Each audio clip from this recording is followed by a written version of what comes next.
you can never train yourself as hard as someone else can train you. So you feel that you need someone there to push you? Yeah. I find that with my PT. Well, that's exactly. And it's a perfect example because I packed my bag this morning, had everything ready to go, going to go to the gym, and didn't go to the gym. But had I had my PT, and that's why I had my PT booked in for the longest time, because it kept me accountable to go there so I could train, so he could push me out. But it's like this morning when I woke up, I was like, shit, I have to go to site instead of going to the gym first. So then I ended up, I'll pack my bag still, but I'll go later. But had I booked it in, the later still hasn't come. Oh, yeah. But it's going to. My bag is still in my car. Is it? It is. Later. I'll send you a video. Tomorrow? No. Today. Here we go. Today. Sending you a video. We'll see. We'll keep you accountable. Keep you accountable. Yeah, I think there's a level of that, and that's why it's so good to have coaches and mentors in your life. I agree. 100%. Yeah. I've well, two things. But real quick, before we dive into that, who are you? George Passis, nice to meet you. George. Should we be introducing ourselves on every episode? We've done that before. On every episode? Yeah, we did at the start. G'day, ladies and gentlemen. I'm George, and I'm Top George. But like, so why do we factor in that everyone? People that haven't ever been here before? Yeah, like what if someone's listening for the first time now and they're like, who are these guys, man?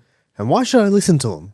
You should listen to us because we've got a wealth of knowledge and experience that will blow your mind and help you elevate maybe that's life and your spirits. Maybe that's something we can start bringing in from the next episode. Yeah. You know what I mean? And constantly... Well, something I liked the last time we did it, last episode, we finished the episode off with a quote. And I think that's a good way to do it. So if you've got one this week, because I had one last week. But if you don't, I've got one ready and then I'll put you on the spot. I'm so ready. It's not. I'll drop it now.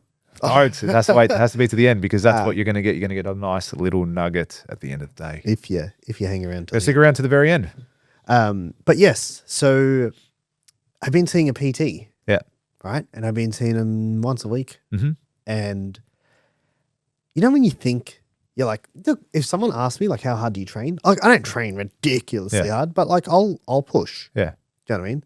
But when you've got a PT, you push to I was like gassed, like hands on my thighs, like trying to catch my breath. And I'm like, what is this? I'm lifting weights. Like, how am I so tired? Yeah.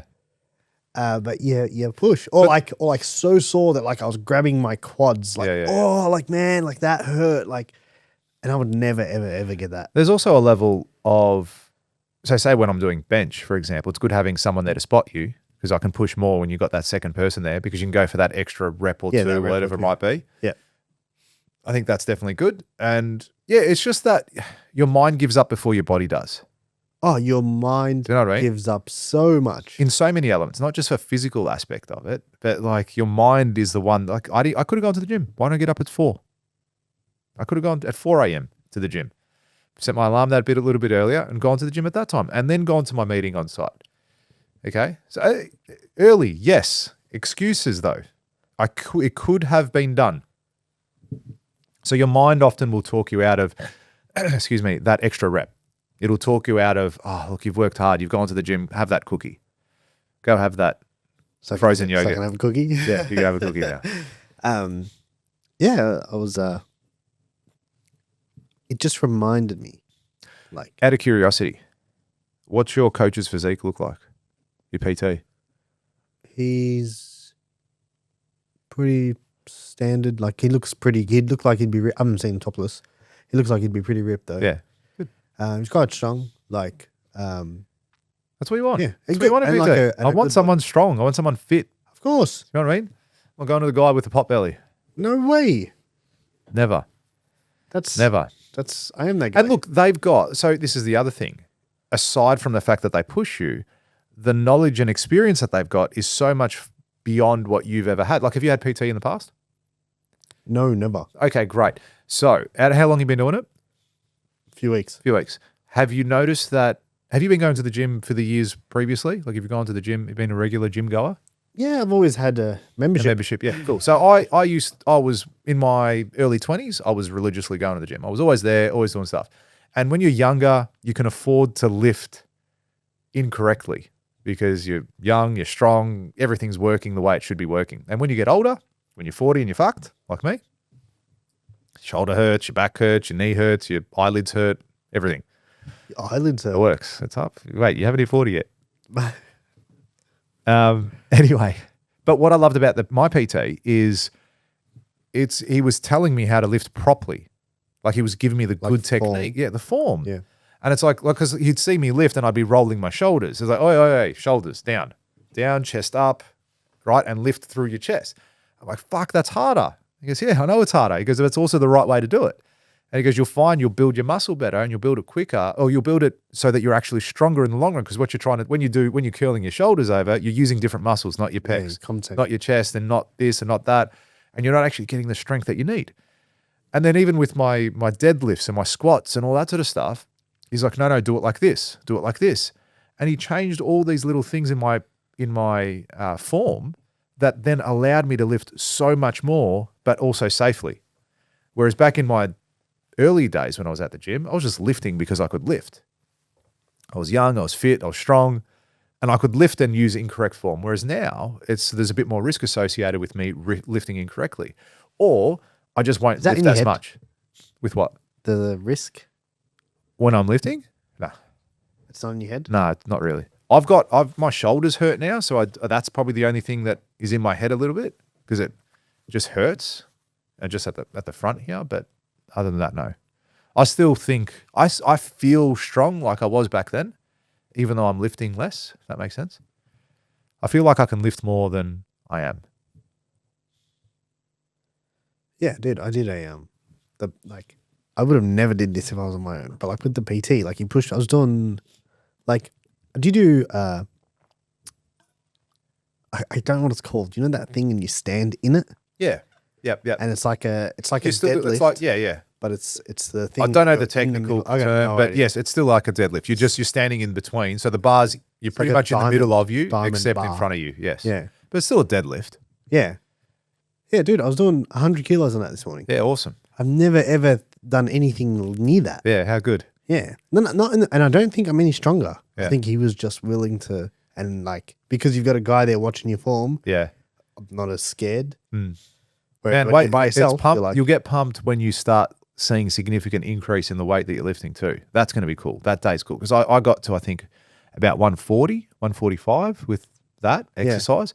But it was funny because we did it like in a 3-month block where we'd start off at 80 and then go 90 and then 100. And it's like, I remember when I did 100 for the first time, like, fuck, like by the time you're doing the 6th, 7th rep, your fingers are burning. It's like, I can't hold this. And then you get to a point where 100 is your warm up.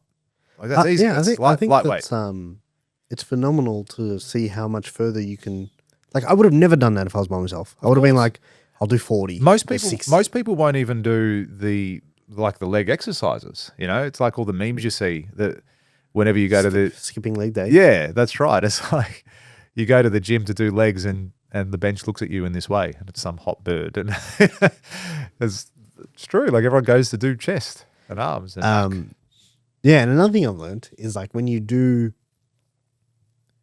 like, have you ever looked at someone trying to do like a shoulder press or something that you do regularly and you're like, how can you not get that form right? Yeah. Like it's pretty simple, right? But then you go do an exercise that you're not used to doing and like you've got no form at all. And I haven't had that. Yeah. And then like you'll be like, all right, cool, do these one-legged Bulgarian squats. They're the worst. I'm like, are you doing Bulgarians? I don't know what that. Dude, I don't even know what I was doing. But I couldn't do it. I was like shaking. Yeah. And I'm like, what's wrong with me? Yeah. Like, it's muscles you haven't used in that way. And then when you start to do it, it's like, oh, yeah, and I'm shit. thinking to myself, wow, like that's this guy must think I'm weak. Yeah. No, but that's cool though, because it's going to be cool for you in a few weeks' time when you're doing this and as part of your program that you see the strength. Yeah, or I fire him. No. So they get out. Why fire him? You got to keep going. No, that's really cool. Okay. Aside from all that, why? Why are you doing this? Why not just keep being fat and eat donuts? Because I want to eat more donuts. Nah. Yeah, doing this to eat more donuts. It's always been a thing. So one of the things I wrote down at the start of the year that I've been pushing towards a lot, and we spoke about this a few weeks back. One of the things was, so I look at life as 4 things: health, wealth, relationships, experiences. And when I set my goals, I set it into those 4. Like those are the 4 pillars. Everything falls into those. Everything. There's nothing that doesn't. So I make sure I fit everything into those. And under one of the health goals, 2 of the things I wrote down was I was going to get fit and I was going to get flexible. Yeah. Haven't gotten flexible at all, No. but starting yoga. So that's going to be good. Good. Yeah. And this is the fit aspect. Yeah. So yeah, pushing for that. Obviously signed up for that new gym that I've been telling you about. That's been really good. But yeah, I was baffled by how much more. I don't feel like I'm doing enough. Yeah, good. In the health space or just in everything? Yeah, cool. I like it. Yeah. At least you have the self-awareness for that. I went, and it's not Because like you're probably right. of course I'm right. Yeah. It's my own judgment. That's right. If you like that clip and you want to watch another one, click just over here. And if you want to watch the full episode, click just over here. Don't forget to subscribe to the channel, and thanks for watching.